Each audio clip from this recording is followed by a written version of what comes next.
পেশাদের বিধান মেনে চলতেই হবে। পেশাদের মেয়ের বয়স কত হয়েছে একবার খেয়াল করেছো? তা তো ঠিক। তাহলেই হলো, পথেই দেখা হয়ে গেল। হ্যাঁ, আমরা তো তোমাদের বাড়ির বাড়ি যাচ্ছি না। কেন, কোনো দরকার আছে? সে তো আছে, সে তো আছে। না হলে এই খামোকা আমাদের মতন সাত্বিক ব্রাহ্মণেরা তোমাদের মতন বুদ্ধির বাড়িতে যাবে কেন? তা বলুন কি দরকার? এই বলে দাও। বলে দি। হ্যাঁ বলি, আমাদের আর কদিন অপেক্ষা করতে হবে বলো দেখি? হ্যাঁ, আর কদিন অপেক্ষা? কিসের জন্য অপেক্ষা? আমি কিছু বুঝতে পারছি না। বুঝতে পারছে না? বুঝে বলো। তোমাদের বাপ আমাদের গ্রামের গণ্যমান্য কবরেজ মশাই, তেনাকে সবাই মাননি করতে। চিরটা কাল তিনি আমাদের এই সমাজে বুড়ো আঙুল দেখতে এসেছেন। বুড়ো আঙুল? তোমরাও কি ভেবেছো নাকি যে তেনার মতন করবে? তাই কথা নাকি? আপনি কি বলছেন? আমার মাথাতে কিছুই সেদচ্ছে না। খোলসা করে বলেন তো দেখি। হ্যাঁ, বলে দাও। খরচা করে বলতে বলে দাও। শোনো, তোমাদের বাপ আমাদের কবরেজ মশাইরে আমরা মান্যিগতি করতাম, কারণ তেনার মতো কবরেজ আমাদের গ্রামে আর একটাও ছিল না। সে হলো কি অন্য কথা। অন্য কথা। কিন্তু এখন তো আর সেসব দিন নেই বদ্দির বউ। এখন কিন্তু ওই বুড়ো আঙুল দেখানো চলবে না। আমরা আবার কারে বুড়ো আঙুল দেখাচ্ছি? হ্যাঁ, আরে সমাজের বুড়ো আঙুল দেখাতে শুনি? বলি, এটা ম্লেচ্ছদের সমাজ নয়। হ্যাঁ, যে যা খুশি তাই করবে। কত হলো? কি? আরে পেশাদের মেয়ের বয়স কত হলো? ও মা, দাদার মেয়ে সে তো সবে আতুর দিয়ে উঠেছে, এতটুকুন ঠিক মতো ওমা বলতে শেখেনি। তাই বুঝি ওই সে হামাগুড়ি দিলে তারপরে গঙ্গা পুজো দেবে বলে ঠিক করে রেখেছো নাকি? গঙ্গা পুজো? আমাদের সমাজের একটা নিয়ম আছে, এটা জানা নেই বুঝি নাকি? শোনো, সমাজপতিদের মধ্যে কথা হয়ে গিয়েছে, যত শীঘ্রই পারো এই পুণ্যির কাজটা সেরে ফেলো। ফরমান জারি করে গেলাম। কিন্তু দাদা তো এখানে নেই, কলিকাতাতে গিয়েছেন কাজ করতে। তেনাকে না জানিয়ে? দাদা কলকাতায় গেছে? কি মাথা কিনে নিয়েছে নাকি? যা ইচ্ছা তাই করবে? তেনার সন্তান তিনি জানবেন না? তেনার মত লাগবে না? শোনো, পরিষ্কার করে তোমাকে বলে দিয়ে যাচ্ছি। আর এটা শুধু কথার কথা নয়, ফরমান শুনিয়ে দিয়ে যাচ্ছি। নিয়ম মেনে যদি গঙ্গা পুজো করো তো ভালো, নইলে কিন্তু এক ঘরে করে ছাড়বো। এক ঘরে? এক ঘরে। ফরমান জারি করে দিয়ে গেলাম, শোনো তো ভালো, আর যদি না শোনো তো বুঝবে, খেলা বুঝবে। চলো চলো।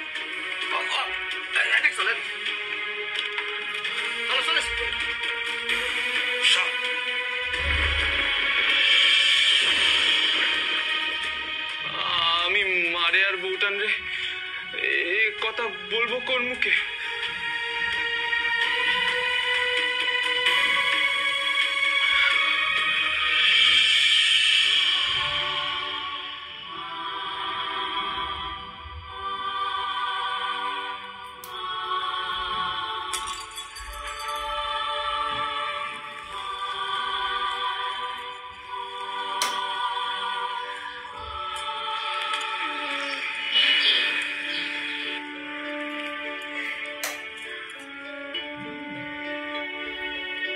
মনে বড় স্বাদ ছিল এই বালাজোড়া দিয়ে নাতির মুখ দেখব।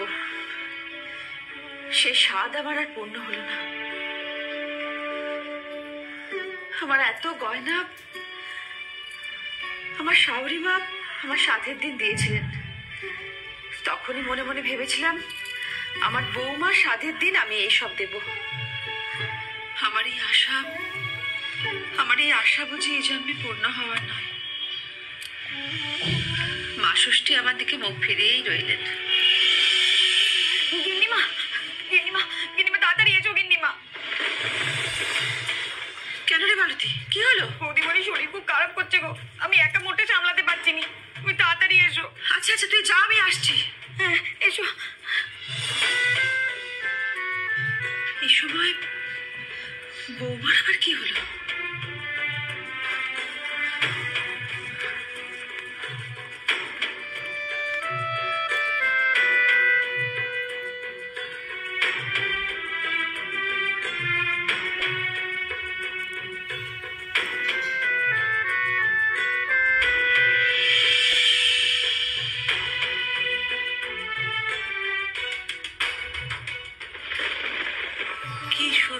আমার পেশাদের মেয়ের মুখখানা দেখলে চোখ পেরানো যায় না, যেন আকাশ থেকে চাঁদ নেমে এসে বৌমার কোলে। ঠাউর ঠাউর আমার আয়ু দেহে তুমি আমার পেশাদের মেয়েরে আয়ুষ্মতি করো। বেঁচে থাকো দিদি, বেঁচে থাকো, মায়ের কোল জুড়ে থাকো।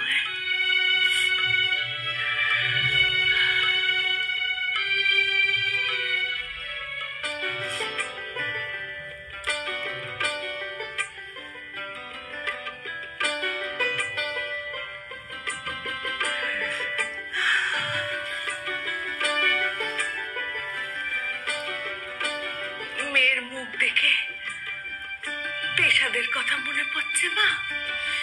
মা, মেয়েটা যে এখনো তার বাপের মুখ কানা একবারও দেখলো না,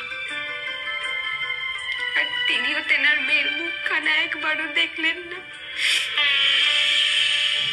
তিনি যখন জানতে পারবেন তখন যে ইচ্ছে হলেও ছুটে আসতে পারবেন না মা। কলকাতা কি ঘরের দৌড় মা? আর তাছাড়া পেশাদের বাবু তো জানেন না যে পেশাদের মেয়ে হয়েছে। আচ্ছা মা, বাবু যখন জানতে পারবেন তখন তেনাকে দেশে আসবার জন্য ছুটি দেবেন তো মা? আমার তো মনে হয় দেবেন।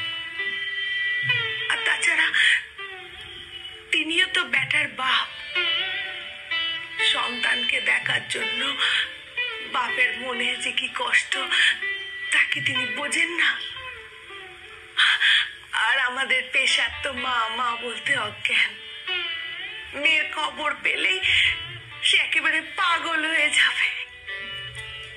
কিন্তু মা, বাবু যদি ছুটি না দেন, তখন তিনি যদি চাকরি ছেড়ে চলে আসেন তখন কি হবে মা? পেশাদ কি আমাদের তেমন অবিবেচক মা যে কাজ পেলে মাঝপথে সে ছুটে আসবে? দেখবে তার বাবুই তাকে ঠিক ছুটি দেবে, আর ছুটি পেলে সে ছুটে তার মেয়ের কাছে চলে আসবে। আর এই মেয়ে তার বাপের পাগলামি একেবারে গুছিয়ে দেবে। কি রে মা, পারবি নে? পারবি নে বাপের পাগলামি গোছাতে? হ্যাঁ কিলে মা? আপনি আমাকে কি শোনালেন বাবু? সে এসেছে, এতদিনে সে এসেছে, আমার আকুল ডাকে সাড়া দিয়ে এতদিনে সে এসেছে। আমার পাঠানো লোক তোমার মায়ের সঙ্গে কথা বলে মুর্শিদাবাদে গিয়েছিল, সেখানে কাজ ছেড়ে ফিরতে দেরি হলো, তাই তোমাকেও দেশের বাড়ির খবর জানাতে একটু দেরি হয়ে গেল। হ্যাঁ বাবু, এই কথা ঠিক যে আমি আমার দেশের বাড়ির খবর জানার জন্য ব্যাকুল হয়েছিলাম, কিন্তু কিন্তু এখন আপনি যে খবর দিলেন তাতে তাতে আমার মনের সব ব্যাকুলতা কেটে গেছে বাবু। আমার বড় আনন্দ হচ্ছে বাবু, আমার বড় আনন্দ হচ্ছে। তোমার মা বলে পাঠিয়েছেন তুমি যেন মন দিয়ে কাজ করো। ওনাদের জন্য চিন্তা করতে বারণ করেছেন। তোমার মেয়ে ভালো আছে প্রসাদ? আমার মেয়ে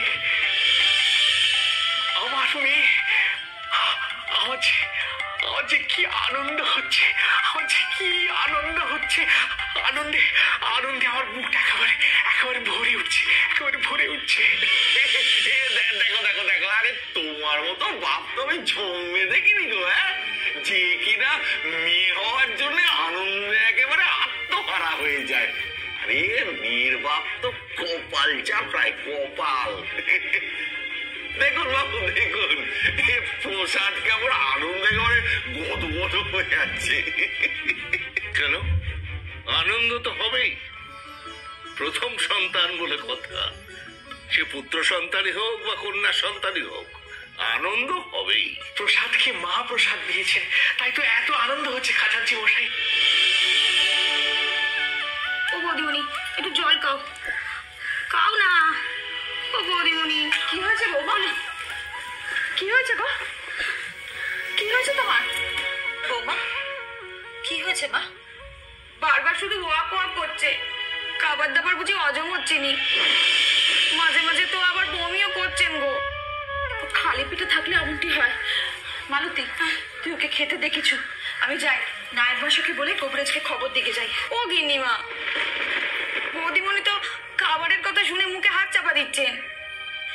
খাবার দাবার নাকি মুখে সব গন্ধ লাগছে।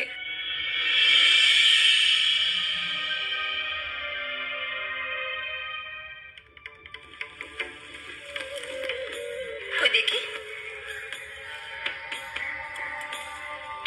বৌমা, তোমার এমন শরীর খারাপ কতদিন থেকে? এই মাসের প্রথম থেকে। এই মাসের প্রথম থেকে?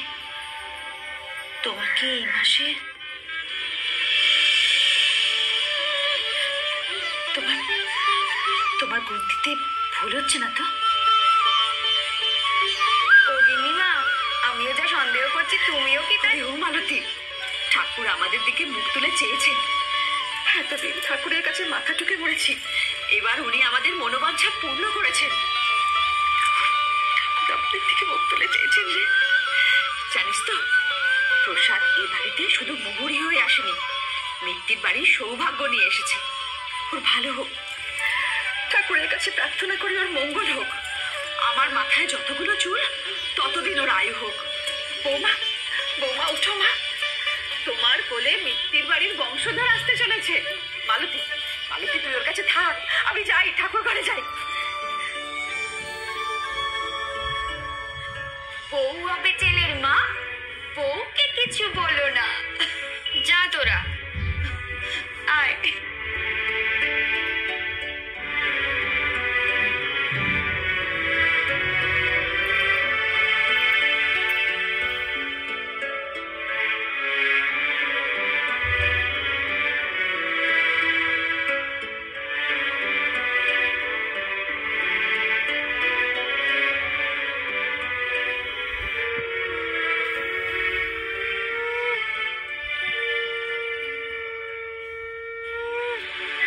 কি ব্যাপার, এই অসময় সংকটধ্বনি?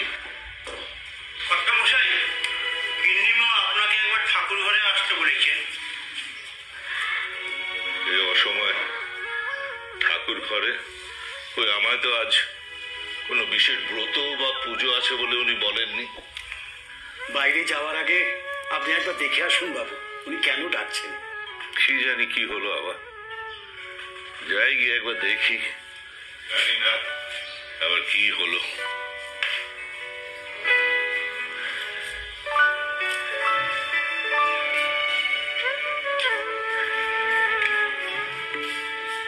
আজ আনন্দের দিনে সবকিছু আনন্দের হবে।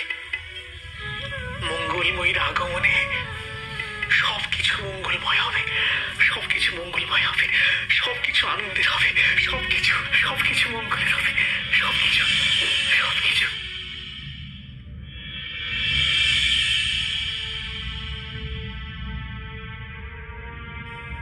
মা, সাত যে নামতে চললো, এখনো তো ঠাকুরপো ঘরে এলেন না।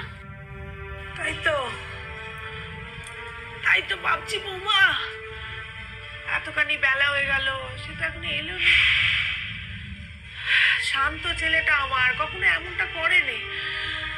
হাড়ির ভাত হাড়িতেই শুকিয়ে গেল, সময় গড়িয়ে গেল, কিন্তু কই সে তো। আচ্ছা, কোথাও কোনো কাজের সন্ধানে যাননি তো?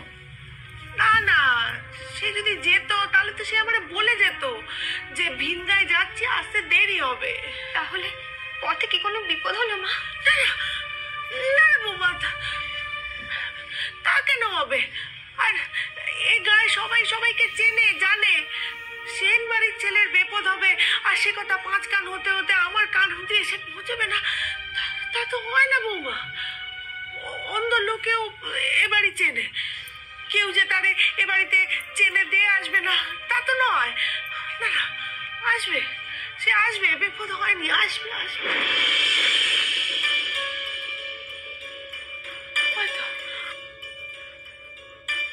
আরে বিশ্বনাথ, এ তোর কেমন দ্বারা ব্যবহার বল দিদি, এই তোর ফেরার সময় হলো।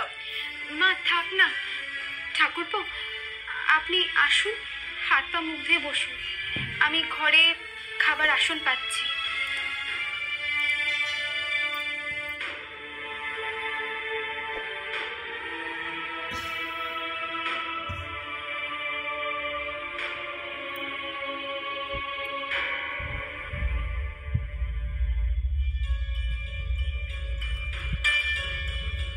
হ্যাঁ রে বিশ্বনাথ, তোর কি শরীর টরীর খারাপ হয়েছে নাকি? তাহলে তোরে এমন ধরে নাচতেছে কেন? কেমন লাগছে মা? মনে হচ্ছে সারাদিন খুব ঘুরেছিস, মুখে জলটুকু তুলিসনি। ও কিছু নয় মা। কাজের সন্ধানে গেছিলি বুঝি? তবে তবে কিছু নয় মা, কিছু নয়। বিশ্বনাথ, আমি তোর মা, আমি তোরে পেটে ধরেছি। তোর মুখের দিকে চাইলে আমি সব বুঝতে পারি। কি কি বুঝতে পারছো মা? কি হয়েছে বাবা? কোনো বিপদ মাথায় নিয়ে ঘুরছিস? আমারে বল বাবা, কি হয়েছে আমারে বল। মা গো, কি করে তোমাকে বলবো, কোন মুখে বলবো?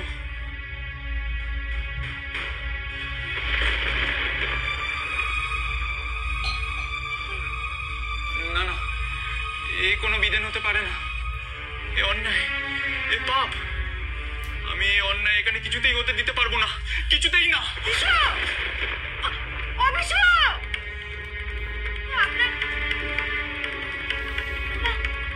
কোথায় গেলেন ঠাকুরপো? জানি না মা, যেমন ছিল তেমন চলে গেল। কি সব বললে? অন্যায়, পাপ, অবিচার। বাড়া ভাত ফেলে রেখে ঠাকুরপো চলে গেলেন? কোথায় গেলেন? জানি না মা, সারাদিন কোথায় কোথায় ঘুরেছে, অন্যটুকু মুখে ওঠেনি, জলও খায় নাই সে। আর আমি কোন পাপ করেছি কে জানে। ছেলের মুখে একটু ভাত তুলে দিতে পারলেন না বাবা।